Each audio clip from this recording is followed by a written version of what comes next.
Des secours dépassés 6 jours après le passage du cyclone Idai au Mozambique. Il est toujours très difficile d'accéder aux zones inondées. Près de 350 000 personnes sont bloquées. Le nombre de victimes lui s'élève désormais à au moins 200 morts. Une centaine de personnes ont également été tuées par la tempête au Zimbabwe. Anan Saïdani. À Beira, au Mozambique, l'eau forme une mer artificielle. Le cyclone Idai a dévasté 90% de la ville. Des centaines de personnes sont mortes et des milliers sont portées disparues. Désormais, l'urgence est d'évacuer les populations. Certains survivants ont trouvé refuge en haut des arbres ou sur les toits des maisons. Les secours qui accèdent aux zones sinistrées élitreillent les rescapés, en priorité les femmes et les enfants.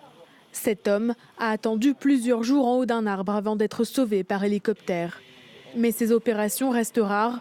La violence du cyclone et l'intensité des pluies ont pris au dépourvu les autorités du pays, l'un des plus pauvres du continent.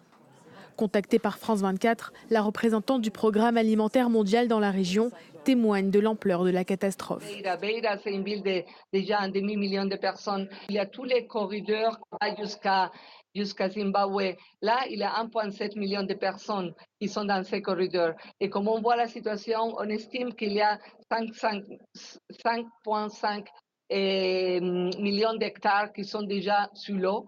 L'aide humanitaire tente de s'organiser. De la nourriture et de l'eau sont larguées par avion sur les zones inondées, faute de pouvoir évacuer les survivants.